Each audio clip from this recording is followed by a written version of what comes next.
இங்க இருக்கிறேன்னு சொல்றவங்க அல்லேலூயா. நான் இங்க இல்ல பாஸ்டர் கறிக்கு போயிட்டேன்னு சொல்றவங்க அல்லேலூயா. ஏன்னா ஏப்பா நாங்கள் விட்டுட்டு அப்படி போக சொல்ல அங்கே ரோட்டில் போட்டுக்கின்னு இருப்பாங்கப்பா, மட்டனு சிக்கனு பீப்பு, சீக்கிரம் கொடுப்பா, எல்லாம் அங்கங்கே தான் இருக்கும். சரியா? ஞாயிற்றுக்கிழமை நிறைய போடுவான் அன்றைக்கி. ஓகே, வாசிப்போம். யோவான் புஸ்தகம் 4ஆம் அதிகாரம் 14வது வசனம். நாம் எதையாகிலும் அவருடைய சித்தத்தின்படி கேட்டால், நாம் எதையாகிலும் அவருடைய சித்தத்தின்படி கேட்டால் அவர் நமக்கு செவி கொடுக்கிறார் என்பதே, கர்த்தர் நமக்கு செவி கொடுக்கிறார் என்பதே அவரை பற்றி நாம் கொண்டிருக்கிற தைரியம். அவரை பற்றி நாம் கொண்டிருக்கிற தைரியம். இந்த வார்த்தைக்காக நல்ல கரங்களை தட்டுவோமா? ஜபத்துக்கு கவனிங்க. யோவான் தைரியமா, என்னுடைய உடன் விசுவாசிகளே, உடன் சகோதர சகோதரிகளே, நீங்கள் எதையாகிலும் அவருடைய சித்தத்தின்படி கேட்டால் கர்த்தர் நமக்கு செவி கொடுக்கிறார் என்பதே நாம் அவரை பற்றி கொண்டிருக்கிற தைரியம் என்று இங்கே ஊக்குவிக்கிறார். அல்லேலூயா. ஆகவே அன்பானவர்களே, நீங்களும் நானும் இந்த புதிய ஏற்பாட்டு காலத்திலே ஜெபிக்க வேண்டும்.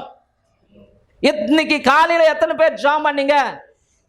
யோ, உங்களுக்கு புத்தி இருக்குதா? உனக்கு காலைல 5 மணிக்கு எழுந்து ரெடி ஆகி நாங்கள் 7 மணிக்கெலாம் சர்ச்சுக்கு வரணும், ஜெபிச்சிங்களான்னு கேட்குறீங்களே. யாருக்கு தெரியும்? சில பேர் 3 மணிக்குள்ளே எழுந்து ஜெபம் பண்ணுவாங்க. ஆமென். சில பேருடைய ஜெப நேரம் சர்ச்சுக்கு போனால் கூட 3 மணிக்கு எழுந்து 4 மணிக்கு எழுந்து தொடர்ச்சியாக ஜெபிக்கிற பிள்ளைங்களாம் இருக்கிறாங்க. அவர்களுக்காய் தேவனுக்கு மகிமை உண்டாவதாக. இந்த உலகத்திலேயே கவனிங்க, பணம் 10 செய்வாங்க, பணம் 10 செய்யணும்னு சொல்லுவாங்க. கவனிங்க, பணம் 10 செய்யும், 11வது காரியத்தையும் செய்யும் அப்படின்னு ஒரு காரியத்தை சொல்லணும்னா ஜபம். ஆமென். பணம் 10 செய்யும், ஆனா நீ ஜபம் பண்ணினா ஜபம் 11வது காரியத்தையும் செய்யும். அந்த 10 காரியத்தையும் செய்யும், 11வது காரியத்தையும் செய்யும். நீங்க ஜபிக்கிறவங்களா இருக்கிறீர்களானால் ஆசீர்வாதம் உங்களுடைய வீட்டின் கதவை வந்து தட்ட ஆரம்பிக்கும். ஆமென். கவனிங்க, ஒரு பரிசுத்தவான் சொன்னார் என்று போன வாரத்திலே சொன்னேன். இன்னைக்கு அநேகர் தரித்திரத்திலே இருக்கிறார்கள், அநேகர் வறுமையிலே இருக்கிறார்கள். காரணம், அவர்கள் ஜபத்திலே வறுமையாக இருப்பதுதான். ஆமென்.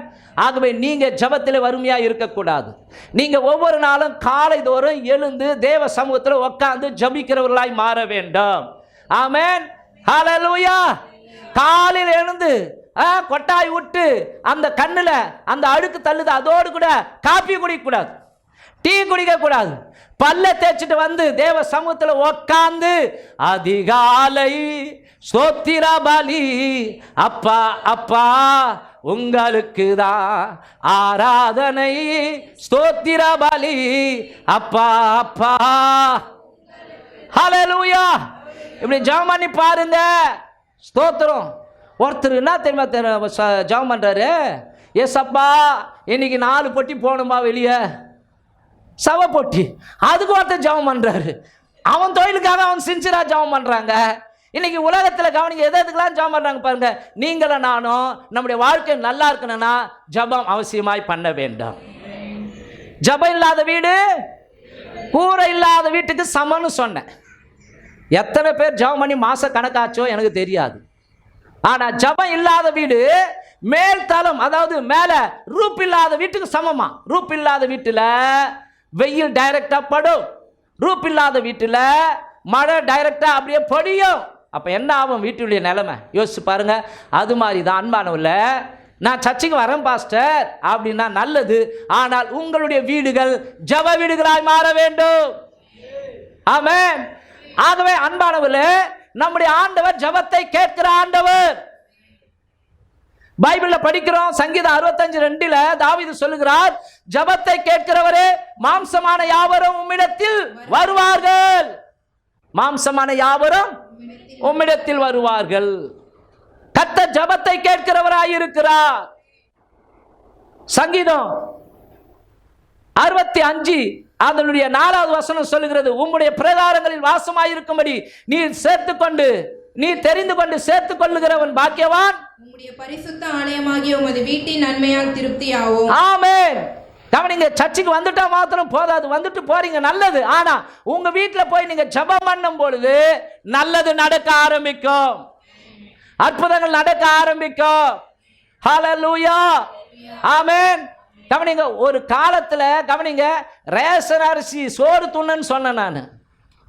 அவ்வளோ தரித்திரமாக இருந்தது இயேசுவை ஏற்றுக்கொள்வதற்கு முன்பாக. பிற்பாடு இயேசுவை ஏற்றுக்கொண்ட பிற்பாடு கூரிய பிச்சின்னு கொட்டிச்சின்லாம் நான் சொல்ல விரும்பலை. கூரிய பிச்சின்னு கொட்டிச்சின்னு சொல்ல விரும்பல. ஆனால் ஞானத்தை கொடுத்தார் ஆண்டவர்.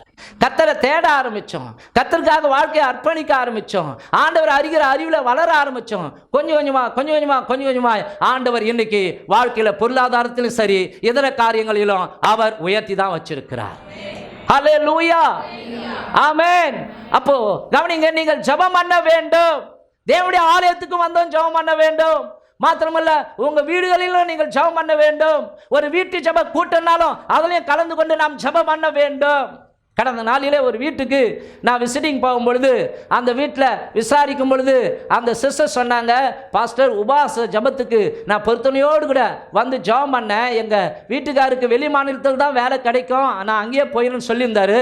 ஆனால் நான் ஜெபம் பண்ண கர்த்தர் ஒரு அற்புதம் செய்தார். இங்கேயே மகேந்திரா சிட்டிலேயே வேலை கிடைக்க கர்த்தர் ஒரு அற்புதத்தை செய்தார் சொன்னாங்க. ஹல்லேலூயா. ஜெபம் பண்ணி பாருங்களேன். எந்த ஒரு நல்ல ஆசை ஆகிலும் நீங்கள் மனசுக்குள்ள வைத்துக்கொண்டு அவருக்கு சித்தமானதை நீங்கள் சபையில் வந்து கேட்கும்போது ஜெபிக்கும்போது நிச்சயமாக அந்த ஜெபத்துக்கு வல்லமை உண்டு. கர்த்தர் செவி கொடுக்கிற தெய்வமாய் இருக்கிறார். ஒரு கம்யூனிஸ்ட் தேசத்தில் ஒரு ஏழை விதவை இருந்தாங்க, 2 பெண் பிள்ளை. உண்மை சம்பவம். முடிவில் ஆச்சரியப்படுவீங்க, இப்படிலாம் கூடவா பாஸ்டர் நடக்கும்? நீங்கள் காதில் பூ வைக்கிறீங்க பாஸ்டர், நீங்கள் காதில் பூ சுத்த பார்க்குறீங்க அப்படின்னு நினைப்பீங்க. இல்லைம்மா, கெட்டு போகிறவர்களுக்கு, நம்பாதவங்களுக்கு இந்த பைத்தியமான ஒரு சம்பவமாக தெரியலாம். ஆனால் ரட்சிக்கப்படுகிற நமக்கு இது தேவ பலனாய் மாறுகிறது. ஒரு கம்யூனிஸ்ட் தேசத்தில் ஒரு ஏழை விதவை, இளம் விதவை, ஆனால் இயேசுவை ஏற்றுக்கொண்ட பெண்மணி, பக்தி வைராக்கியத்தோடு கூட ஆலயத்துக்கு போகிறவங்க. அக்கம் பக்கத்தெல்லாம் ஏசுறாங்க, பரவாயில்லை, ஸ்தோத்திரம். 2 பெண் பிள்ளைகள், மறுமணம்லாம் செய்யலை. அவங்க கடவுளுக்காக ஜெபம் பண்ணுறாங்க. கடவுளுக்காக இடையில் வேலை இல்லாதப்போ அவங்க ஊழியத்துக்கெல்லாம் போவாங்க. இப்படிப்பட்ட சூழ்நிலையில் கடவுங்க தொடர்ச்சியாக மழை பெய்கிறது. அவர்கள் வந்து சித்தாள் வேலை செய்கிறவங்க. என்னால் சித்தாள், இங்கே கொளுத்து வேலை செய்கிற மாதிரி அந்த நாட்டிலும் கொளுத்து வேலை செய்ய மாட்டாங்களா? கொளுத்து வேலை செய்ய மாட்டாங்களா? செய்வாங்க. அப்போது சித்தாள் வேலை செய்கிறவங்க, அந்த சித்தாள் செய்கிற அவங்க தொடர்ச்ச 3 நாள் மழை தொடர்ச்ச பெய்ய வீட்டில் ஒன்றுமே இல்லை, சாப்பாட்டுக்கும் வழி இல்லை. அந்த 2 பிள்ளைங்க, 7 வயசு பெண் பிள்ளை, 5 வயசு பெண் பிள்ளை, பசியில் துடிக்குதுங்க. ஒரு நாள் பட்னியாக இருக்குதுங்க, மறுநாளும் பட்னியாக இருக்குதுங்க. என்ன பண்ணுறது? எதிர்க்க ஒரு கவனிங்க, பிரெட் ஃபேக்ட்ரி கடை, ஒரு இந்த கேக்கு ஃபேக்ட்ரி வச்சுருக்கிறான் இல்லையா, அந்த கடை ஒன்று இருக்குது. அவனா இந்த அம்மா பார்த்தாலே மூஞ்ச காட்டுவான். ஏசா ஏற்றுக்கொண்டதுனால அவனுக்கு பிடிக்காது. அவனுக்கு வேற அப்பப்போ பரியாசம் பண்ணுவான். கடவுள் இல்லைன்னு சொல்ற நம்பிக்கையுடையவன் அவன். அவன் கடவுள் இல்லை, எல்லாம் நம்முடைய திறமை தான், நம்முடைய உழைப்பு தான் அப்படின்னு நம்பிக்கொண்டு இருக்கிறவன். என்ன பண்ணுறது? இந்த மகள் ஜெபம் பண்ணாராம். இந்த மகள் ஜெபிச்சாராம், ஆண்டவரே, பக்கத்தில் அந்த ரொட்டி கடை வச்சிருக்கிறவன் அவங்ககிட்ட போய் நான் கடத்துக்கு 2 பிரெட்டு பாக்கெட்டு கேட்க போகிறேன், நீங்கள் தான்பா உதவி செய்யணும் போது ஆண்டவர் உணர்த்தினாராம். போ, நான் உனக்கு அதிசயம் செய்கிறான், அவன் கொடுப்பான், நீ போ அப்படின்னாரான். அவன் கொடுப்பான், நீ போ. ஆனால் போகும்பொழுது நீ அவங்ககிட்ட சொல்லு, கர்த்தர் உன்னை ஆசீர்வதிப்பார், நீங்கள் எனக்கு 2 ரொட்டி பாக்கெட்டு கொடுங்க, இந்த மழையெல்லாம் விட்டவனே நான் வேலைக்கு போயிட்டு நான் காசு ஏற்றாந்து கொடுத்துறேன்னு சொல்லு அப்படின்னு ஆண்டவர் உள்ளத்தில் பேசினார். அதே போல் இவங்க போய் சொன்னவனே அவன் சிரிக்க ஆரம்பிச்சுட்டான்.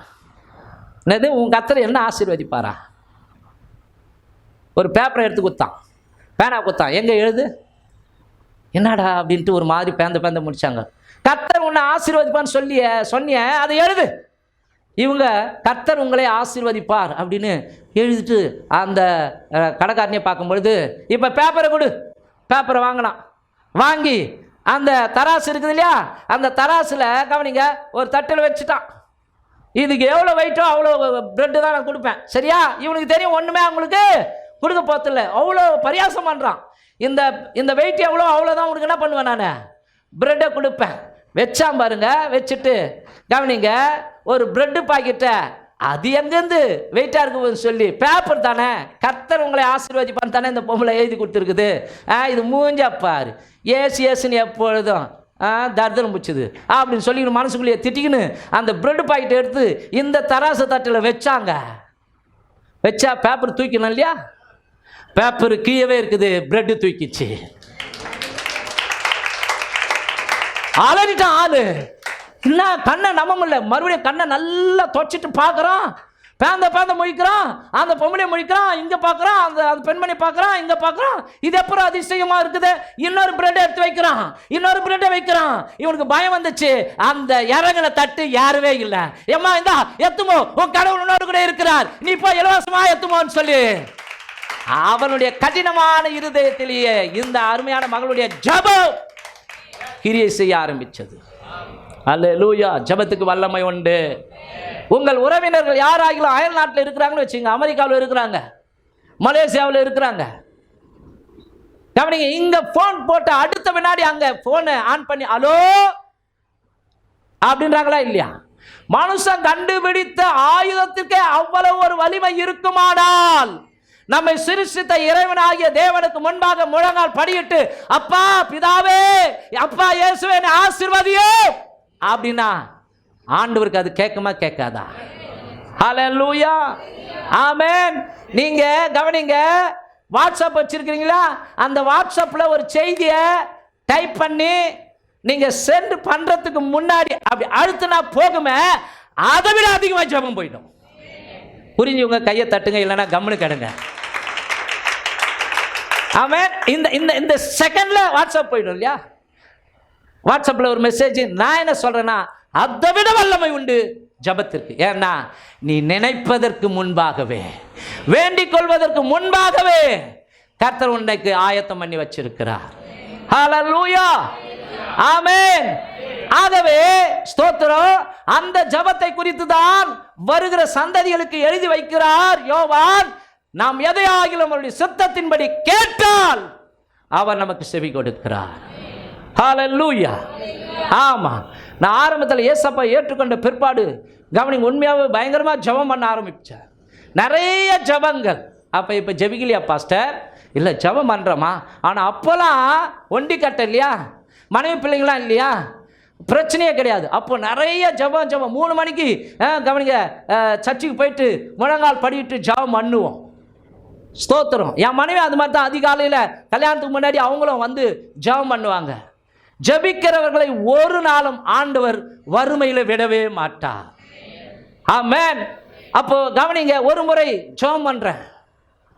நான் ஜெபம் பண்ணும்போது கவனிங்க, எங்கள் வீட்டில் எழுந்து ஜெபம் பண்ணுறேன். ஜெபம் பண்ணும்போது எதிர் வீட்டில் மாரி அம்மா மாரி அம்மா பாட்டு கேட்குது. ஒரே தொந்தரவாக இருக்குது. ஆண்டவரே, என் வீட்டில் டேப் ரிகார்டு இல்லையே, அப்பா நீங்கள் ஆசீர்வச்சிங்கன்னா ஒரு டேப் ரிகார்டு வாங்க முடியுமே.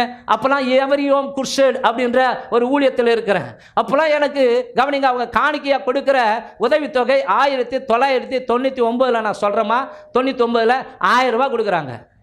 எக்மூர் வேப்பேரியில் அந்த ஆஃபீஸ் இருக்குது. அதில் நான் மிஷினரியாக ஊழியம் செய்து கொண்டிருந்தேன். எத்தனை வருஷத்தில் சொல்கிறேன், நான் 97 இணைஞ்சிட்டேன். ஆனால் 1999 அப்போ அன்பானவர்களே கவனிங்க, நான் ஜெபம் பண்ணேன். ஆண்டவரே, எனக்கு ஒரு டேப் ரிகார்டு இருந்தால் நல்லாயிருக்கும். அதுவும் எப்படிப்பட்ட டேப் ரிகார்டுன்னா, எனக்கு ஸ்பீக்கரில் அந்த பாட்டு நல்லா கேட்கணும். எதிர் வீட்டில் மாரியம்மா மாரியம்மான்னு பாட்டு பாடுறாங்களே, நான் இங்கே ஏசப்பா ஏசப்பான்னு பாட்டு பாடணும். ஆகவே எனக்கு உதவி செய்யுங்கன்னு சொல்லி ஜெபம் பண்ணிட்டேன். நீங்கள் நம்ப மாட்டீங்க. கவனிங்க, நாங்கள் பழந்தாங்கல் என்கிற பகுதியில் ஒரு அசம்பிளி ஆஃப் காட் சர்ச்சில் செக்டர், அங்கே தான் எங்களுடைய திங்ஸ்லாம் வச்சுட்டு அங்கே போய் டாக்ஸி எடுத்துகிட்டு அந்த பையை மாட்டிக்கின்னு சைக்கிள் எடுத்துக்கின்னு அவ்வளோதான் அப்படியே மடிப்பாக்கம் அந்த பழந்தாங்கல் அந்த சுற்றி இருக்கிற எல்லா வீடுகளுக்கும் door to door evangelism talks கொடுக்கணும். அந்த மாதிரி சூழ்நிலையில் கவனிங்க, நாங்கள் எடுத்துன்னு போயிட்டு வரும்போது திரும்பி அந்த பாஸ்டர் சொல்கிறாரு, பாஸ்டர் உங்களுக்கு வந்து உங்கள் ஆஃபீஸ்லேருந்து ஃபோன் வந்தது என் வீட்டுக்கு. ஏன்னா அந்த நம்பரை தான் நாங்கள் கொடுத்து வைப்போம். எங்கே போய் தங்கி இருக்கிறோமோ அந்த இடத்துல டெலிஃபோன் நம்பர் தான், அப்போல்லாம் செல்லு கிடையாது. அப்போ உடனே மறுபடியும் அவர் ஃபோன் போட்டு கொடுத்தாரு. ஹலோ அண்ணா செல்வகுமார், நீங்கள் ஆஃபீஸ்க்கு வாங்கன்றாங்க. என்னடா இது, என்ன ஏதுன்னு சொல்ல ஆஃபீஸ்க்கு வாங்கன்றாங்களே. பக்கத்துலேயே வேப்பேரி எக்மூருக்கு போனோம். உடனே எக்மூர் இறங்கி வேப்பேரிக்கு போகலான்ட்டு போக சொல்ல, அப்போ ரயில்வே ட்ராக்கில் இறங்கி அந்த மேலே இறங்கி அப்படி போக சொல்ல, அங்கே ஒரு பாட்டி அம்மா அப்படியே கையில் ஒரு கொம்பு வச்சுக்கின்னு, கவனிங்க, இயேசு உங்களை நேசிக்கிறார், இயேசு உங்களை நேசிக்கிறாரு அப்படின்னு ட்ராக்ஸ் கொடுத்துன்னு இருக்கிறாங்க. நான் வரும்பொழுது வாங்கினேன், கர்த்தர் உங்களை ஆசீர்வதிப்பாருமான்னு. ஓ கடவுள் பிள்ளையாப்பா, காட் பிளஸ் யூ. என்ன பண்ணுற? ஊழியம் செய்கிறோமா? கர்த்தர் உன்னை ஆசீர்வதிப்பார். அவங்க என்ன சொன்னாங்க, சரி ஓகே. அவங்களுக்கு அப்போ கேட்ட வயசு எவ்வளோமா? 87. வயசு எத்தனை? 87. அப்பா 87 வயசில் வைராக்கியமாக அந்த வெயிலில் நின்றுக்குன்னு அவங்க கையில் ஒரு தடியை வச்சுக்கின்னு இயேசு உங்களை நேசிக்கிறார். நமக்கு நல்ல ஆரோக்கியம் இருக்குது, நமக்கு உடம்பு கை கால் நல்லா இருக்குது. என்னைக்குன்னா போய் டேக்ஸ் கொடுத்துருப்போமா? கொஞ்சம் யோசிச்சு பாருங்க. ஐயோ இதெல்லாம் அசிங்கம். ஏம்மா நம்ம மற்றவங்களுக்கு இயேசுனால சொல்ல அசிங்கப்பட்டா அவர் நம்மை ரட்சித்ததற்கே அசிங்கப்படுவார். உன்னை போய் ரட்சித்தனே, உன்னை போய் தெரிந்து கொண்டனே அப்படின்னு சொல்லி அவர் உள்ளத்தில் நம்மை குறித்து அவமானமாய் எண்ணுவார். புரியுதுங்களா? கவனிங்க, இவ்வளவு பெரிதான ரட்சிப்பை குறித்து கவலையற்றவர்களாக இருப்போமானால் வரும் தண்டனைக்கு எப்படி தப்பித்துக் கொள்ள முடியும்னு பைபிள் சொல்கிறது. அப்போ கவனிங்க, நான் போனவனே ஆஃபீஸில் அப்போலாம் இந்த சந்தோஷம் பொங்குதே, சந்தோஷம் பொங்குதே, சந்தோஷம் என்னில் பொங்குதே அந்த பாட்டை எழுதினவர் தான் அப்போ எங்களுக்கு மேலாளர். அவர் பேர் மைக்கேல். அவர் செல்வம், உனக்கு ஒருத்தர் வந்து காணிக்கை அனுப்பி வச்சுருக்கிறாங்க. அப்படிங்களா? விலாசம்லாம் சொல்லவே மாட்டாங்க. விலாசம்லாம் நாங்கள் கான்டாக்ட் பண்ணவே கூடாது. அப்பவே எடுத்து கவனிங்க, ஒரு செக்கை நீட்டுறாரு. இந்த பேங்க்கில் போய் குறிப்பிட்ட நம்முடைய பேங்க்கில் போய் போட்டு அதை மாற்றிங்க அப்படின்ட்டு அந்த செக்கில் எழுதி வச்சுருக்குது 1500 ரூபாய். கையை தட்ட மாட்டீங்க நீங்கள். உனக்கு தானே செய்கிறாரு, எனக்கு ஜாம் பண்ண செய்யலை. ஏமா இதை நான் 99 சொல்கிறேன். 99ல் 1500 ரூபாய் எவ்வளோ பெரிய விஷயம். வந்தேன், ஈவினிங்கே வந்தேன். ஸ்தோத்திரம். அந்த ஆனந்த ஜோதின்னு எலக்ட்ரானிக் இருக்குது, எலக்ட்ரானிக் ஸ்டோரு, அந்த ரேடியோ டிவி அப்போல்லாம் விற்கிறான் இல்லையா, அந்த கடையில் போனேன். டேப் ரிகார்டு எவ்வளோ, பாக்ஸ் எவ்வளோ, அப்படியே வாங்கி வீட்டுக்கு எடுத்துன்னு வந்து கவனிங்க. ஸ்தோத்திரம். அப்போது ஒரு சின்ன ஒரு கரண்ட்டெல்லாம் கிடையாது, சின்ன ஒரு பேட்ரி வாங்கி வச்சுருந்தேன் வெளியே போய் ஊழியெல்லாம் செய்யறதுக்கு. அப்போ அது 9 வோல்ட் பேட்ரி. அதை வச்சு உடனே டேப் ரிகார்டு போட்டு கவனிங்க இப்போ பாட்டு பாடுகிறது.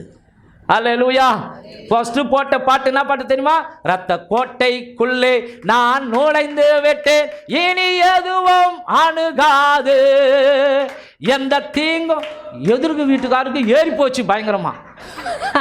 2-3 நாள் பார்த்து, ஏப்பா சவுண்ட் என்னப்பா அவ்வளோ வைக்கிற, ஏன்னா அவன் மேலே சம்திங் ராங் இருக்குது இல்லை, அலட்டாரு, கம்மியாக வைப்பா. அப்போ தான் வேணுமுன்னு நான் சவுண்டை கூட்டுறது. அல்லேலூயா. கவனிங்க, இது மாதிரி எத்தனை பேர் வந்து கத்தனாங்களோ, பாட்டை நிறுத்துன்னு சொன்னாங்களோ, அத்தனை பேரையும் ஆண்டவர் இன்னைக்கு ரட்சிப்புக்குள்ளே கொண்டு வந்திருக்கிறார். அப்போது இந்த ஜெபத்தை கவனிங்க, நம்ம சாதாரணமாக நினைக்கலாமா? இன்னைக்கு எத்தனையோ பேர் வீட்டை கவனிங்க தூங்கு மூஞ்சி வீட்டாக மாற்றி வச்சுருக்கிறோம், தூங்கு மூஞ்சி வீடாக மாற்றி வச்சுருக்கிறோம், மூதேவி வந்து தாண்டவம் மாறுற வீடாக மாற்றி வச்சுருக்கிறோம். எத்தனை பேர் வீட்டில் மூதேவி ஆளுகை செய்கிறது? மூதேவினா 7 மணி வரைக்கும் தூங்குற வீடு. 7 மணி 5 மணிக்கு எழுந்துக்கிறவன்றவங்க கை தூக்கி காட்டுங்க. 1 2 3 4 6 மணி. 1 2 3 4 7 மணி. அப்போ சரி, 5 மணிக்கு நீ எழுந்துக்கல, 6 மணிக்கு நீ எழுந்துக்கல, 7 மணி கையை தூக்கி தானே காட்டினா. அப்போ ஏன் 7 மணி கையை தூக்கி காட்டல? ஓ, நீங்கள் 10 மணிக்கு எழுந்துக்கிற கேஸா? யோசிங்க அன்பானவர்களே, நம்ம ஜபத்துக்கு முக்கியத்துவம் கொடுக்கணும். போகட்டுங்க, கடந்த காலங்கள் போகட்டுங்க, இந்த நாள்லேருந்து ஒரு பொருத்தனை பண்ணுங்க. அதிகாலையில் என்னை தேடுகிறவன் கண்டடைவான். ஐஸ்வர்யம், கனம், நிலையான பொருள், ஆஸ்தி என்னிடத்தில் உண்டு என்று கர்த்தர் சொல்லி இருக்கிறார். அப்போ கவனிங்க, நாம எதையாகிலும் அவருடைய சித்தத்தின்படி கேட்டால் அவர் நமக்கு செவி கொடுக்கிறார். மாத்திரமல்ல, அவருடைய வல்லமை வெளிப்படும். நாம ஜெபம் பண்ண நமக்கே தெரியாம நமக்குள்ள இருக்கிற அபிஷேகம் பெருக ஆரம்பிக்கும், தடைகள் விலக ஆரம்பிக்கும், கையின் பிரயாசங்கள் ஆசீர்வதிக்கப்படும், பதவி உயர்வு வரும். தானியேல் ஜெபம் பண்ணார், பதவி உயர்வு வந்ததா இல்லையா? ஹல்லேலூயா. ஆமா, உங்க வாழ்க்கையில அனைத்து நன்மைகளை நீங்கள் பெற்றுக்கொள்ள வேண்டும் என்றால் அந்த சராசரங்களை படைத்த ஆண்டவராகிய இயேசு கிறிஸ்துவின் பாதத்திலே முழங்கால் படியிட்டு ஜெபம் பண்ணி பாருங்கள். அப்போ உங்க வாழ்க்கை தரமே மாறிடும். ஆமென். கவனிங்க, கர்த்தர் எவ்விதமாய் ஜெபம் பண்ணா கேட்பார், அல்லது கர்த்தர் யாருடைய ஜெபத்தை கேட்பார் அப்படின்னு அந்த வசனத்தின் மைய கருத்து சொல்லுகிறது என்றால், யோவான் புஸ்தகம் 9ஆம் அதிகாரம் 31வது வசனத்தை நாம் வாசிக்கலாம். யோவான் புஸ்தகம் 9:31. பாவிகளுக்கு தேவன் செவி கொடுக்கிறது இல்லை என்று அறிந்திருக்கிறோம். கொஞ்சம் நிறுத்துமா. பாவிகளுக்கு தேவன் செவி கொடுக்கிறது இல்லை என்று அறிந்திருக்கிறோம். கவனிங்க, வெளியே இருக்கிறவங்க இயேசு இல்லாதவங்க, இங்கே இருக்கிற நாம இயேசுவோடு கூட வாழ்ந்து கொண்டு இருக்கிற பிள்ளைகள். வெளியே இருக்கிறவங்க துன்மார்க்கர். அவங்க என்னதான் நற்கிரியை செஞ்சாலும் இயேசு இல்லாத வாழ்க்கை துன்மார்க்கமான வாழ்க்கை தான். ஆனால் உள்ள இருக்கிற நீங்களும் நானும் நீதிமான். நீதிமான்லாம் கையை தட்டுங்க பார்க்கலாம். தேவனால் பிறந்த ஒவ்வொரு மனிதனும் நீதிமான். அப்ப கவனிங்க, பாவத்தோடு கூட ஒரு மனுஷன் ஜெபம் பண்ணா அந்த ஜெபத்தை கர்த்தர் கேட்க மாட்டாரு. ஓகேவா? அப்போ பாவிகளுக்கு தேவன் செவி கொடுக்கிறது இல்லை என்று அறிந்திருக்கிறோம் என்று பதில் யோவானே சொல்றாரு. ஒருவன் தேவ பக்தி உள்ளவனாய் இருந்து, அதை அண்டர்லைன் பண்ணுங்க, தேவ பக்தி உள்ளவனாய் இருந்து அவருக்கு சித்தமானதை செய்தால், அவனுக்கு செவி கொடுப்பார். ஆமென். ஜெபத்துக்கு சட்டதிட்டலாம் இருக்குது. இப்ப கவனிங்க, ரோட்ல போறோம். ரோட்ல போகும்போது டூ வீலர்ல போறோம்னா போகும்போது நம்ம எப்படி போனோம்? வலது பக்கம் தான் போனோம். ஆமாவா இல்லையா? இப்படி போறோம்னா இந்த சைடு வலது பக்கம் தான் போகணும். இல்லை நான் இடது பக்கம் போனா அடிபட்டு தான் சாகணும் நம்ம. புரியுதுங்களா? இல்லை நான் நடு ரோட்டில் போவேன், பஸ் வந்தோடனே அப்படியே ஸ்வைனி எகிரி அப்படி தாண்டிடுவேன். இப்படிலாம் நினைக்கக்கூடாது. சட்டதிட்டங்களை நம்ம கடைபிடிக்க வேண்டும். சரிங்களா? சாலை விதிகளை நாம் கடைபிடிக்க வேண்டும். இல்லைன்னா விபத்துகள் நேரிடும். அது போல சகட்டு மணிக்கெல்லாம் ஜெபம் பண்ண முடியாது. ஜெபத்தை இயேசுவின் நாமத்திலே தொடங்க வேண்டும். ஜெபத்தை இயேசுவின் நாமத்தில் முடிக்க வேண்டும். ஜெபத்தில் துதி காணப்பட வேண்டும். அடுத்த ஸ்டெப் நன்றி காணப்பட வேண்டும். அடுத்த ஸ்டெப் கவனிங்க, பாவ மன்னிப்பை நாம் கேட்க வேண்டும். அடுத்த ஸ்டெப் மௌனமாக இருந்து வேதத்தை வாசிக்க வேண்டும். அடுத்தது கவனிங்க, மற்ற மக்களுக்காய் ஜெபம் பண்ணிட்டு கடைசியில் நமக்காய் ஜெபம் பண்ணி முடிக்கணும். இப்படி ஜெபம் பண்ணாலே 1 ஹவருக்கு மேலே ஆகிடும். ஹல்லேலூயா, ஆமென். அப்போ கவனிங்க, இஷ்டத்துக்கெல்லாம் ஜெபம் பண்ண முடியாது. நாம யாரை நோக்கி ஜெபம் பண்றோம்னா பரலோகத்தின் பிதாவை நோக்கி ஜெபம் பண்றோம். யாருடைய நாமத்தில்? யோவான் 14:14 இயேசு சொல்லி இருக்கிறார், என் நாமத்தினால நீங்கள் எதை கேட்டாலும் அதை நான் செய்வேன். அப்போ அவருடைய நாமத்தில் யாரை நோக்கி நாம கேட்கணும்? பிதாவை நோக்கி. நமக்கு ஜெபத்திற்கு ஒத்தாசை செய்கிற யாருன்னா, கரங்களை தட்டுவோமா? பரிசுத்த ஆவியானவர். பரிசுத்த ஆவியானுடைய உணர்வு இல்லைன்னா ஒருத்தர் ஜெபிக்கவே முடியாது, ஜெபம் பண்ணவே முடியாதுங்க. ஒரு மனிதனை சிறந்த ஜெப வீரனாக, ஜெபிக்கிற பிள்ளையாக மாற்றுகிற வல்லமை பரிசுத்த ஆவியானவருக்கு தான் இருக்கிறது. தேவனுக்கு மனிதனுக்கு நல்ல ஒரு உறவை ஏற்படுத்துகிற அந்த நன்மையை செய்கிறவர் பரிசுத்த ஆவியானவர். அவர் ஒரு மனுஷனுக்குள்ள இருந்தா பிதாவாகிய தேவனுடைய நாமத்தையும் இயேசு நாமத்தையும் மகிமைப்படுத்தி கொண்டே இருப்பார். குத்திக்கிட்டே இருப்பார். எழுந்துரு ஜெபம் பண்ணு, எழுந்துரு ஜெபம் பண்ணு, இன்னைக்கு பைபிள் படி. நீ பைபிள் படிச்சியா? கெட்ட வார்த்தை பேச விட மாட்டார். சரிங்களா? மற்றவங்களை யாரையும் திட்ட விட மாட்டார். குத்திக்கிட்டே இருப்பார். அவர் எங்க கிரியை செய்வார்? மனசாட்சியிலே கிரியை செய்வார். அந்த அனுபவம் இருக்குதா? அந்த அனுபவம் இருக்குதுன்னா உங்களுக்குள்ள பரிசுத்த ஆவியானவர் இருக்கிறார்னு அர்த்தம். ஒருவேளை நீங்க அந்நிய பாஷை பேசலனா கூட உங்களுக்குள்ள பரிசுத்த ஆவியானவர் இருக்கிறார். ஹல்லேலூயா. ஆனா அது இல்லவே இல்லைன்னா அவர் உங்களை விட்டு போயிட்டாருன்னு அர்த்தம். கவனிங்க, பிசாசு நம்மளை விட்டு போகும்போது ஒரு ஆட்டம் காட்டிட்டு போயிடுவான். சரிங்களா? ஆனா வரும்போது வரதே தெரியாது. திறந்த வீட்டில் நாய் நுழையிற மாதிரி உள்ள நுழைஞ்சிடுவான். ஆனால் போகும்போது பயங்கர கலாட்டா பண்ணிட்டு போவான். ஆனால் பரிசுத்த ஆவியானவர் அப்படி கிடையாது. அவர் புறாவை போல பிச்சு இல்லாதவர். ஒரு ரோஜா பூவின் இதயை விட அவருடைய மனசு மென்மையானது. நம்ம எதனா ஆடான காரியங்களை தொடர்ந்து செஞ்சுக்கிட்டே இருந்தா நம்மளை விட்டு விலகி போய்கினே இருப்பார். அப்போ என்ன குத்தாது மனசு. அப்போ தேவனுடைய காரியங்களில் நம்ம ஈடுபடலாம் கூட, சர்ச்சைக்கு போகலாம் கூட நம்ம மனசாட்சி என்ன பண்ணாது? குத்தாது. இல்லை குத்துதுன்னா உங்களுக்குள்ள பரிசுத்த ஆவியானவர் இருக்கிறான்னு அர்த்தம். அப்போ யாருக்கு கர்த்தர் செவி கொடுக்கிறார்? நம்ம படிச்சோம், பாவிகளுக்கு தேவன் செவி கொடுக்கிறதில்லை என்று அறிந்திருக்கிறோம். ஒருவன் தேவ பக்தி உள்ளவனாய் இருந்து அவருக்கு சித்தமானதை செய்தால் அவனுக்கு செவி கொடுப்பார். இந்த தியானத்துக்கு ஒரு தலைப்பு, தேவ பக்தியின் அடையாளங்கள். தேவ பக்தியின் அடையாளங்கள். நம்பர் 1, லேவியராகமம் புஸ்தகம் 26ஆம் அதிகாரம் 2வது வசனம், சங்கீதம் 69:9வது வசனம். என் ஓய்வு நாட்களை ஆசரித்து, ஓய்வு நாளை ஆசரித்து, அதாவது கவனிங்க, வாரத்தின் முதல் நாளாகிய இந்த ஓய்வு நாளை ஆசரித்து என் பரிசுத்த ஸ்தலத்தை குறித்து, இந்த தேவாலயத்தின் பரிசுத்த ஸ்தலத்தை குறித்து பயபக்தியா இருப்பீர்களாக நான் கர்த்தர். சங்கீதம் 69:9 படிமா. உம்முடைய வீட்டை குறித்து, இந்த ஆலயம் உம்முடைய வீட்டை குறித்து உண்டான பக்தி வைராக்கியம், குறிச்சிங்க, உண்டான பக்தி வைராக்கியம் என்னை பட்சித்தது, உம்மை நிந்திக்கிறவர்களுடைய நிந்தனைகள் என் மேல் விழுந்தது. போதும். இந்த 2 காரியம் என்ன சொல்லுகிறது என்றால், உண்மையாகவே ஜெபம் பண்ற பிள்ளைகளுடைய தகுதிகள் என்னன்னா, அவர்கள் தேவனுடைய ஆராதனையை குறித்தும் தேவ ஆலயத்தை குறித்தும் உணர்வுள்ளவர்கள். எழுதி கொள்ளுங்கள். பக்தியின் அடையாளம் என்னன்னா, அவர்கள் உணர்வுள்ளவர்களாய் இருப்பார்கள். உணர்வற்றவர்களாய் இருக்க மாட்டார்கள். உணர்ச்சியில் ஆடுறவங்களாகவும் இருக்க மாட்டாங்க. உணர்வுள்ளவர்கள். புத்தம், ஐயோ இன்னைக்கு ஆலயம், இன்னைக்கு ஆராதனை, இன்னைக்கு சர்ச்சை இருக்குது, இன்னைக்கு தேவனுடைய நாள், இன்னைக்கு ஓய்வு நாள், இந்த நாள் தேவனுடைய நாள், இது மனமகிழ்ச்சி நாள், இதுல போய் தெய்வத்தை மகிமைப்படுத்த வேண்டும், இது அவருடைய கட்டளை. ஆண்டவர் கொடுத்த கட்டளை 10ல் 4 யாருக்கு? தேவனுக்கு. மீதி 6 மனுஷனுக்கு. முதலாவது, என்னை அன்றி உனக்கு வேறு தெய்வங்களை உண்டாக்கிக்காத, விக்கிரகங்களை வழிபடாத, என் நாமத்தை வீணிலே வழங்காத, ஓய்வு நாளை பரிசுத்தமாய் அனுசரிப்பாயாக. அப்ப அந்த கட்டளையை நாம் நிறைவேற்ற வேண்டும் என்கிற அந்த உணர்வு நமக்குள்ளே இருக்கிறது என்றால் நாம் தேவ பக்தி உடையவர்கள். நாம் ஜெபம் பண்ணால் கர்த்தர் கேட்பார். ஆமென். ஹல்லேலூயா. மாத்திரமல்ல, அவருடைய வீட்டை குறித்த ஒரு வைராக்கியம். தாவீதுக்கு அந்த வைராக்கியம் இருந்தது. கர்த்தருடைய ஆலயத்துக்கு போவோம் வாருங்கள் என்று எனக்கு அவர்கள் சொன்ன பொழுது என் இருதயம் மகிழ்ச்சியாயிருந்தது.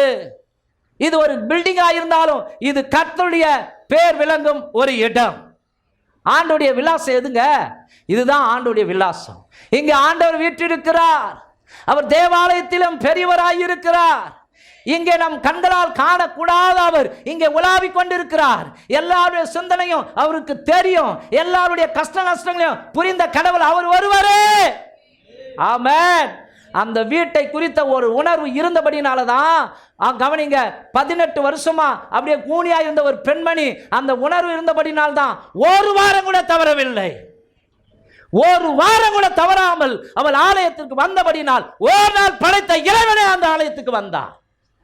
அந்த நாளிலே அந்த கூனியை பார்த்து, ஸ்திரியே, உன்னுடைய பலவீனத்திலிருந்து நீ விடுதலையாக்கப்பட்டாய் என்று சொல்லும் பொழுது அவள் அப்படியே நிமிர்ந்து கர்த்தரை மகிமைப்படுத்தினார். கரங்களை தட்டி தேவனை மகிமைப்படுத்துங்கள்.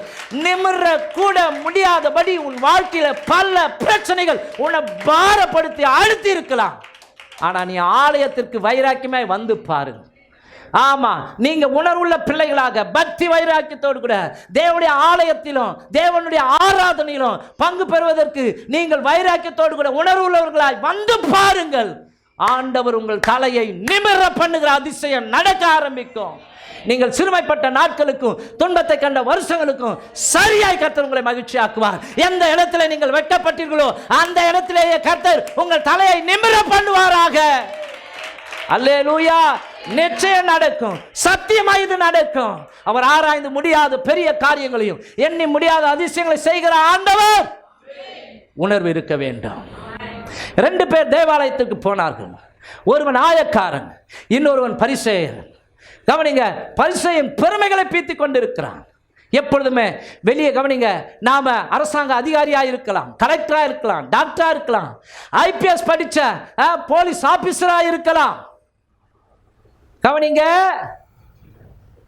இந்த தேசத்துக்கே ராஜாவா இருந்தா கூட ஆலயத்துக்குள்ள நுழைந்த பொழுது செருப்பை எப்படி கழட்டிட்டு வர்றோமோ அது போல நம்முடைய தகுதியெல்லாம் கழட்டி வச்சுட்டு, ஆண்டவரே நான் ஒண்ணுமே இல்லைப்பான்னு சொல்லி கரங்களை விரித்து தேவனுக்கு முன்பாக முழங்கால் படியிட்டு என்னை ஆசீர்வதியோ அப்படின்னா கர்த்தர் அந்த ஜெபத்தை கேட்பார். ஆமென். உள்ள கவனிங்க, தப்பா நினைக்காதீங்க. செருப்போடு கூட உள்ள வரேன்னா, இங்கே யாரும் அப்படி இல்லை. செருப்போடு கூட உள்ள வரேன்னா பெருமையோடு கூட உள்ளத்துல ஒட்டி கொண்டு இருக்கிறது பெருமையோடு கூட. இதில் பாருங்க, வருவாங்க, ஏய் யாசிட்டு நீ உட்காந்த ஏந்திரு, வந்த இடத்துல உட்காந்த இடத்துலயே உட்காருவாங்க. எதுக்கு? அந்த பாய் தேஞ்சு போகிறதுக்கா? யோசிச்சு பாருங்க. நான் உள்ள நுழையும் பொழுது தன்னுடைய பெருமைகள், தன்னுடைய தகுதிகள், பதவிகள், வீடு வாசல், ஜாதி, அது இது எல்லாத்தையும் கைட்டு கடாசிட்டு, ஏசப்பா நீரே என் தாஞ்சோ, நீரே என் கோட்டை, நீரே என் ரட்சகர், நீரே நான் உம்மை தேடுவேன் நாள் முழுதும், நான் உம்மை சேவிப்பேன் வாழ்நாளெல்லாம், எனதெல்லாவற்றிலும் நான் உம்மை நேசிப்பேன் இயேசுவே. அந்த பரிசையை வந்து மாற தட்டி, ஆண்டவரை நான் அப்படி இருக்கிறேன், இப்படி இருக்கிறேன், நான் பக்தி உள்ளவன். கீஞ்சுது உன் பக்தி. பயங்கரமா நான் தசமாக கொடுக்கிறேன், தூக்கி போய் குப்பையில போடுவோம் தசம்பாகத்தன்றார் ஆண்டவர். மனசுக்குள்ள யோசிச்சு பாருங்க. நான் வாரத்துல 2 தரம் உபவாசிக்கிறேன், என் சம்பாதியத்தில் எல்லாம் தசமபாகம் செலுத்தி வருகிறேன் என்று தனக்குள்ளே ஜெபம் பண்ணினான். ஆயக்காரன் தூரத்திலே நின்று தன் கண்களையும் வானத்துக்கு ஏறெடுக்க துணியாமல் மார்பிலே அடித்துக்கொண்டு தேவனே பாவியாகிய என் மேல் கிருபையாயிரும் என்றான். அவன் அல்ல அவனே நீதிமானாக்கப்பட்டவனாய் தன் வீட்டுக்கு திரும்பி போனான் என்று உங்களுக்கு சொல்லுகிறேன். Praise the Lord. அவன் அல்ல, இவனே நீதிமான். யாருங்க நம்ம அவனும்? அதோ பார் தூரத்துல வரான் அவன். அப்படி தூரத்துல தான் இருந்தான் அந்த ஆயக்காரன். கிட்ட வந்து பெருமையாய் பேச ஆரம்பிச்சான். அவன் உணர்ச்சிகரமான ஜெபத்தை ஏறெடுக்கிறான். சில பேர் வார்த்தை ஜாலங்களை வச்சு அடிப்பாங்க. நீ ஒண்ணுமே தெரியல கூட உன்னை தாழ்த்தி, ஏசப்பா பாவியாகி என் மேல கிருபையா இருங்கப்பான்னா அது உணர்வுள்ள ஜெபமாய் மாறும். ஜெபம் உணர்ச்சி உள்ள ஜெபமாய் இருக்கக்கூடாது, உணர்வுள்ள ஜெபமாய் நாம் ஏறெடுக்க வேண்டும். ஆமென். இங்கே உணர்ச்சியின் ஜெபத்தை ஏறெடுத்தவன் பரிசேயன், உணர்வுள்ள ஜெபத்தை ஏறெடுத்தவன் ஆயக்காரன். அவனே பக்தி உள்ளவன். கர்த்தர் சொன்னார், அவன் அல்ல இவனே நீதிமான். ஆமென். அப்போ நாம உணர்வுள்ளவர்களாய் இருக்க வேண்டும். பக்தியின் அடையாளம். மாத்திரமல்லாமல் வாசிக்கலாம் அப்போஸ்தலர் புத்தகம் 10ஆம் அதிகாரம் 1-2 வசனங்கள். இத்தாலியா பட்டாளம் எண்ணப்பட்ட பட்டாளத்திலே 100க்கு அதிபதியாகிய கொர்நேலியு என்னும் பேர் கொண்ட ஒரு மனுஷன் செசரியா பட்டணத்திலே இருந்தான். அவன் தேவ பக்தி உள்ளவனும் தன் வீட்டார் அனைவரோடும், கவனிக்கணும், அவன் தேவ பக்தி உள்ளவனும் தன் வீட்டார் அனைவரோடும், அண்டர்லைன் பண்ணுங்க, தேவனுக்கு பயந்தவனுமாய் இருந்து ஜனங்களுக்கு மிகுந்த தருமங்களை செய்து எப்பொழுதும் தேவனை நோக்கி ஜெபம் பண்ணி கொண்டிருந்தான். பக்தியின் அடையாளங்கள் அவன் வீட்டார் அனைவரோடும் தேவ பக்தி உள்ளவனாயிருந்தான். நான் மொத்தம் தேவ பக்தி உள்ளவனாய் இருந்துட்டா போதாது, குடும்பத்தையும் என் மனைவி பிள்ளைகளையும். நான் 8 மணி வரைக்கும் தூங்கினா என் பிள்ளைங்க 10 மணி வரைக்கும் தூங்கும். ஆமாம். நான் கவனிங்க, ஒரு வாரம் ஜெபம் பண்ணாம விட்டா என் பிள்ளைங்க வருஷ கணக்கில் ஜெபம் பண்ணாமல் விடும். நம்ம பிள்ளைங்கள்லாம் யாருங்க சாட்சி? நான் நடு ஹாலில் உட்காந்து நெட்ஃப்ளிக்ஸு அல்லது ஓடிடி தளங்கள் வருது இல்லையா, இப்போ அதில் ஃபுல்லாக ரீசார்ஜ் பண்ணிவிட்டு மாதத்துக்கு 500 அல்லது 700 பண்ணிவிட்டு தேட்டருக்கு போனால் தானே படம் பார்க்கக்கூடாது, தேட்டருக்கு போனால் தானே பாவம். அப்போது பெரிய ஸ்க்ரீன், டிவி ஸ்க்ரீன் வாங்கி போட்டு உக்காந்து சினிமா படத்தை பார்க்குறது. அதுவா சொல்கிறது புரியுதுங்களா? அது மாதிரி படம் பார்த்தா என் பிள்ளைங்களும் கூட வந்து படம் பார்க்கும். ரசிக்க விடுமா அதுங்க? எங்கள் அப்பாவே பார்க்குறாரு பயம் இல்லாமல். சர்ச்சுக்கு போகிற எங்கள் அப்பாவே என்ன பண்ணுறாரு? பயம் இல்லாமல் சினிமா பார்க்குறாரு. சர்ச்சுக்கு போகிற எங்கள் அப்பாவே என்ன பண்ணுறாரு? பயம் இல்லாமல் கெட்ட வார்த்தை பேசுகிறாரு. எங்கள் அம்மாவை அடிக்கிறாரு. ஆமாம், சிகரெட் அடிக்கிறாரு. எங்கள் அப்பா போய் தண்ணி அடிக்கிறாரு. நானும் ஜாலி. யோசிச்சு பாருங்க, சாட்சி இல்லாத வாழ்க்கை. அப்போ பிள்ளைங்க கெட்டு போகிறதுக்கு யாருக்கு காரணம்? பெற்றவங்க தான், பெற்றோர்கள் தான். பெற்றவங்களுக்கு முன்னாடி அந்த பிள்ளைங்களுக்கு முன்னாடி அப்பா அம்மா சண்டை போட்டுக்குது, நாயன்றது, நீ நாயன்றது. அப்போ பிள்ளைங்க பார்க்குது இல்லையா? கெட்ட கெட்ட வார்த்தையை போட்டு மாறி மாறி பேசும்போது பிள்ளைங்க பார்க்குது, டே எருமாடு, யார்டா எருமாடு, நீ தான்டா எருமாடு, இப்படி பேசுகிற வச்சுங்க. பிள்ளைங்க பார்க்குது இல்லையா? பக்தி வளருமாங்க, அந்த வீட்டில் பக்தி வளருமாங்க. இங்கே ரட்சிக்கப்படாததுக்கு முன்னாடியே கொர்நேலியு தேவ பக்தி உள்ளவனும் தன் வீட்டார் அனைவரோடும் தேவனுக்கு பயந்தவனுமாயிருந்து, தேவனுக்கு பயப்படணுங்க. பக்தியின் அடையாளம் தேவனுக்கு பயப்படுகிற பயம். ஆமென். விரும்ப வேண்டிய பயம் இங்க இருக்கணும். விரும்ப வேண்டிய பயம் கர்த்தருக்கு பயப்படுகிற பயம். விலக வேண்டிய பயம் எதிர்காலத்தை குறித்த பயம்.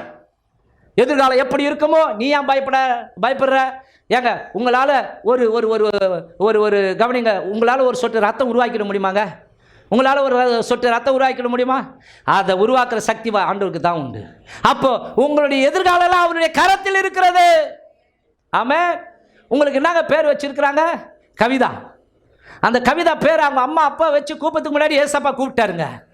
ஆமென். அவருக்கு தெரியாதா? உன் எதிர்காலத்தை பார்த்துக்க, உன் வாழ்க்கையை கர்த்தருக்கு ஒப்புக்கொடு, அவரே எல்லாம் வாய்க்க செய்வார். அப்போ தெய்வ பயத்தோடு கூட நடக்கும். அடையாளம் என்ன? தெய்வ பயம். அடையாளம் என்னதுங்க? தேவனுக்கு பயப்படுற பயம். இது தகுதி கிடையாது, இப்படி ட்ரெஸ் பண்ணக்கூடாது, இந்த பேச்சு நம்ம வாயிலிருந்து வரவே கூடாது. இன்னைக்கு நிறைய வீட்டில் சனியம் முச்சுது, எருமாடு, கரமாந்திரம் வருதா இல்லையா? வரலன்னா சொல்லாதீங்க. நிறைய வீட்டில் அப்படி கிராஸ் பண்ணும்போதெல்லாம் பேசுகிறாங்க. நிறைய வீட்டில் போகும்போது கவனிங்க, நிறைய சினிமா பாட்டு சத்தம். நான் கூட ஒரு வாட்டி சொன்னேன் இல்லையா, ஒரு வீட்டில் டைரக்டில் போய் உட்காந்து 1001 படம் பார்க்குது. அந்த 1001 படம் பார்க்கும்போது நானும் சொல்லிட்டேன், என்ன எம்ஜிஆர் படமா அப்படின்னு தெரியும். ஐயோன்னு ஏந்துச்சு, கையை பிடிச்சிட்டேன் நான். நீ ஆஃப் பண்ணாத, ஐயோ உடு பாஸ்டர் ஆஃப் பண்ணாத, நம்ம 2 பேரும் சேர்ந்து பார்ப்போம். 3வது ஏசுநாதன் சேர்ந்து பார்க்கட்டும். செங்கல்பட்டில் இதை மாதிரி ஒன்று ஆவில நிரம்பி எச்ச தெரிக்கும். இங்க வந்து சாட்சி சொல்லும், ஏசப்பா ஏசப்பா இங்க இருக்கிறார், ஏசப்பா என் உள்ளத்துல பேசிட்டாரு, ஏசப்பா பேசிட்டாரு. வீட்டில் போனா அங்க என்ன பண்ணுது, சைக்கிளை கிராஸ் பண்றேன், செய்வேடா ஏதோ பேரப்பிள்ளை அடிக்கிறாங்க. குஞ்சி பார்த்தா சைக்கிளை விட்டுட்டு தலைமுடி என்ன அவங்க புருஷன் தலைமுடி இவங்க கையில் இருக்குது, கையில் தொடப்பட்ட செய்வேடா விட்டுடுமான்னு அலறாரு. செய்வேடான்னு அடிக்கிறாங்க. எனக்கு பயம் வந்துச்சு. சைக்கிளை அப்படியே தள்ளிட்டு சத்தம் வராமல் இப்போ நம்ம பார்த்துட்டா நமக்கு தானே அசிங்கம். இது நாங்க தெய்வ பக்தி, இது நாங்க பயம், கர்த்தருக்கு பயப்படுற பயம். யோசிச்சு பாருங்கள், கொஞ்சம் யோசிச்சு பாருங்களேன். பயம் தான் கர்த்தருடைய வெளிப்பு, அதாவது தேவ பக்தியின் அடையாளம் பயம், கர்த்தருக்கு பயப்படுகிற பயம். இன்னைக்கு பயம் இல்லாமல் கவனிங்க, அவங்க கண்டதே காட்சி கொண்டதே கோலம் மனம் போல வாழ்க்கைன்னு கிறிஸ்தவ ஜனங்கள் வாழ்ந்து கொண்டு இருக்கிறார்கள். இன்னைக்கு ஊழியக்காரனுக்குள்ள கூட பயம் இல்லை. அன்னைக்கு ஒரு நாள் விசிட்டிங் போனேன், ஒரு சர்ச்சில் இப்படி நடக்குதான். ஒருத்தர் 20,000 தங்க, இதில் வச்சு நான் என்ன பண்ணுறத வாங்கிக்கினேன், இதை வச்சு என்ன பண்ண முடியாது, நீ கொடுக்குற காணிக்கை வச்சு அப்படின்றாங்களாம். மாத்தனல கவனிங்க, திருவிருந்து உனக்கு கிடையாது, நீ வேந்து வெளிப்போ. அவங்க நாள் முழுவதும் அழுது வந்தாங்களாம். இப்படியெல்லாம் கடினமாக நடத்துகிற ஊழியக்காரர்களும் இருக்கிறாங்க. கவனிங்க, இன்னைக்கு ஒரு சத்தியம் சொல்லப்படுதுன்னா அதன் மூலமாக கவனிங்க, ஜனங்கள் தேவனோடு கூட கிட்டி சேர வேண்டும், பயம் காட்டக்கூடாது. ஹல்லேலூயா, ஆமென். அடுத்தது, ஞாயிற்றுக்கிழமை சர்ச்சுக்கு வரலனா சாபம், அப்படியே நான் சொல்ல மாட்டேன். அப்படியெல்லாம் நான் சொல்ல வரல. உங்களுக்குள்ள உணர்வு உண்டாகட்டும், தெய்வ பயம் உண்டாகட்டும், நீங்க வாஞ்சியோடு கூட ஓடி வாங்க அப்படின்னு தான் பைபிள் சொல்லுகிறது. அந்த அளவுக்கு மோசமானவர்லாம் கிடையாது நம்ம ஆண்டவர். இது ஊழியக்காரங்களாம் என்ன பண்ணுறாங்கன்னா பயங்காட்டி வச்சிருக்கிறாங்க. நான் சொல்கிறது, ஊழியக்காரனுக்கு பயப்படுகிற பயம் உங்கள் உள்ளத்தில் வேண்டாம், மனுஷனுக்கு பயப்படுகிற பயம் உங்கள் உள்ளத்தில் வேண்டாம், உலகத்துக்கு பயப்படுகிற பயம் உங்கள் உள்ளத்தில் வேண்டாம், பிசாசுக்கு பயப்படுகிற பயம் உங்கள் உள்ளத்துக்கு வேண்டாம், கர்த்தருக்கு பயப்படுகிற பயம் இருப்பதாக. ஹல்லேலூயா. 3வது ஒரு அடையாளம், யாக்கோபு 1:26. உங்களில் ஒருவன் தன் நாவை அடக்காமல் தன் இருதயத்தை வஞ்சித்து, நாவை அடக்காமல் இருதயத்தை வஞ்சித்து, இதயத்தில் வெளிவேசம், மாய்மாலம் வெளியே வெள்ள சொல்லையுமா, அப்படியே சூப்பரா கிறிஸ்துவ மாதிரி பாட்டு. எந்த காலத்திலும் எந்த நேரத்திலும் நன்றியால் உம்மை நான் துதிப்பேன். ஆனா வீட்டில் போய் கெட்ட வார்த்தை, பசுத்தோல் போர்த்திய புலியா? உனக்கு பாட்டு பாடணும். ஆவியில் நிரம்பி பாஷைகள் பேசி ஞாயிற்றுக்கிழமையில் ஆராதனை. ஆவியில் நிரம்பி பாஷைகள் பேசி ஞாயிற்றுக்கிழமையில் ஆராதனை. அடுத்த நாளே பாவத்துக்கு அடிமை. அடுத்த நாளே இயேசுவுக்கு முன்னால் மனவேதனை. இப்போ நான் இங்கே நல்லா அப்படி பேசிட்டு என் வீட்டில் போய் சகட்டு மேனிக்கு பேசினா இவெல்லாம் என்ன நினைப்பான்? என் பையனை ஒன்றும் இல்லை, டே ஏற்பாடு இங்கே வாடா அப்படின்னா என் புள்ள என்ன நினைப்பான்? எங்கள் அப்பா ஸ்டைலாக பேசுகிறாரு, ஒரு நாவு அடக்கணும், இவெல்லாம் ஒரு பாஸ்டாக வெளியே அவன் எனக்கு சொம்மானா தான் மரியாதை கொடுப்பான். அவன் மனசுக்குள்ள எங்கள் அப்பா ஒரு டுபாகுரு பாஸ்டர் எங்கள் அப்பா. சொம்மானா புல்பிட்டில் ஏறினா தான் எங்கள் அப்பா என்ன பண்ணுறான், பிரசங்கம் பண்ணுறான். வீட்டில் வந்தால் எருமாடுன்றான் அவன் எங்கள் அப்பா. யோசிச்சு பாருங்க, உண்மையாக அவன் இடம் போடுவான். என்ன இப்படி கேவலமாக பேசுகிறாரு, மட்டமாக பேசுகிறாரு. என் பையனை வாடான்னு கூட நான் பேச மாட்டேன். என்னப்பா வாடானவே அவன் கோச்சிக்குவான். அப்பா வாப்பான்னு தான் சொல்லுவேன். ஏன் நான் என்ன தருவேன், செல்லம் இங்கே வாடா, அப்படி தான் உரிமையாக செல்லம் இங்கே வாடா, டே எதனா ஒரு வேலை செய்யணும் செல்லோன்னு போட்டுக்க. ஏன் அப்படி போடக்கூடாது அவங்க பிள்ளைங்கள? இப்படி பேசாமல் ஏய் லூசே, முண்டா, சிக் இங்கே வா, ஏர்மாடு, மாடு மாடு மாடு வாங்க. பொம்பளை பிள்ளைங்களை கூட நம்ம அப்படி திட்டக்கூடாது, வாய்க்கு வந்தபடியெல்லாம் பேசக்கூடாது. அப்போ உங்களில் ஒருவன் தன் நாவை அடக்காமல் தன் இருதயத்தை வஞ்சித்து தன்னை தேவ பக்தி உள்ளவன் என்று எண்ணினால் அவனுடைய தேவ பக்தி வீணாயிருக்க. புரிஞ்சுதுங்களா? தொடப்பக்கட்ட புரியுதா? வந்தாலும் செருப்பால அடிப்பேன். இங்க வந்து சோத்திராண்டவரே இது என்ன வாய், அது என்ன வாய், அது இவன் சொல்றாரு அது நார வாய், இது வேற வாய். அப்ப யோசிச்சு பாருங்கம்மா. இல்லை நாம அழகா சிரிப்போம், குத்தங்க. நீங்க நம்ம பேசிட்டு வருவோம் இல்லையா, நம்ம ஆண்டவர் பேசும்போது உள்ளத்துல என்ன ஆகும், சிரிப்பு வரும். ஆமா, ஐயோ சி, நான் என் பொண்ணை திட்டிக்கிறேன், என் புள்ளைய திட்டிக்கிறேன். என் நாவை முதல்ல கண்ட்ரோல் பண்ணணும், என் நாவை முதல்ல அடக்கணும். நம்ம பஜாரின்னு பேர் எடுக்கக்கூடாது. சொல்லுவாங்களே, ஐயோ பார் பஜாரி மாதிரி பேசுறாப்பார் சொல்றாங்க இல்லையா, மாமியார் பஜாரி மாதிரி பேசுறாப்பாருன்னு மருமகள்கள் பேர் எடுக்கக்கூடாது. மருமகள்கள் ஐயோ முண்டை பயங்கரமா கத்துறாப்பாருன்னு அந்த மாதிரி பேர் எடுக்கக்கூடாது. அல்லேலூயா, ஆமென். கவனிங்க, மெதுவான பிரதியுத்தரம் கவனிங்க கோபக்காரனை கூட அப்படியே பொறுமையாக ஆற்றிடும். நம்ம வாயிலிருந்து கடும் சொற்கள் வரக்கூடாது. முதலாவது நம்முடைய நாவுக்கு கவனிங்க கண்ட்ரோல் போடணும். ஆமென். இங்கிலீஷ் பாஷை வருதாங்க? இங்கிலீஷ் பேசுறீங்களா? நீங்களா இங்கிலீஷில் PhD? நான் சொல்றது அந்த இங்கிலீஷ் இல்லை, வேற ஆங்கில மொழியை சொல்ல, இன்னொரு மொழி இருக்குது பார்த்தீங்களா, அதில் PhD பட்டம் பெற்றவங்களாம் இங்கே நிறைய பேர் இருப்பாங்க. இங்கே சொல்ல இந்த வீடியோவில் பதிவாகுது, கேட்பாங்க இல்லையா, நிறைய பேர் PhD பெற்றவங்களாம். அவ்வளோதான். ஒரு அம்மாவுக்கு பயங்கர கட்ட வார்த்தை வரும், ரசிக்கப்பட்டுச்சு, குழாவுக்கு போகுது, தண்ணி பிடிக்கணும். கவனிங்க, அது பாத்திரத்தை தள்ளி வச்சுட்டு இன்னொன்று பிடிச்சின்னு இருக்குது. அது பழைய ஆளாக இருந்தால் பஜாரி செம்ம கட்ட வார்த்தை பேசுறதுல எல்லாரும் ஓடிப்பிடுவாங்களாம். ஆனால் இப்போ கட்ட வார்த்தை வரத்துக்கு இருக்குது. ஆனால் அபிஷேகம் பெற்று ஆண்டோடைய பிள்ளையாக மாறிட்டோம். நம்ம சொல்லுதான், டே நீ நல்லா இருடி, உன் வீட்டுக்காரன் நல்லா இருக்கட்டும், உன் மாமியார் நல்லா இருக்கட்டும், உன் வீடு நல்லா இருக்கட்டும், இப்படின்னு வாழ்த்துட்டே வந்துச்சான். அல்லேலூயா. நம்முடைய நாவை அடக்க வேண்டும். ஸ்தோத்திரம். எதால கட்டும்? உறவுகள் உடைந்ததுக்கு காரணம், ஃப்ரெண்ட்ஷிப் உடைஞ்சதுக்கு காரணம், தோழி நெருக்கமான தோழி புட்டிக்கு இன்னைக்கு நாக்கு, தடித்த வார்த்தைகள். யோசிச்சு பாருங்க. இந்த நாவை நல்லதுக்கு பயன்படுத்துங்க. நாம கூடி பேசும்போது அதை கர்த்தர் கேட்கிறார். மல்கியா புஸ்தகம், நான் சொன்ன சொல்லை தவற மாட்டேன், இதோடு கூட முடிக்கிறேன். அப்பொழுது கர்த்தருக்கு பயந்தவர்கள் மல்கியா புஸ்தகம் 3ஆம் அதிகாரம் 16வது வசனம். மல்கியா புஸ்தகம் 3ஆம் அதிகாரம் 16வது வசனம். கர்த்தருக்கு பயந்தவர்கள் ஒருவரோடொருவர் பேசிக்கொள்வார்கள். கர்த்தர் கவனித்து கேட்பார்.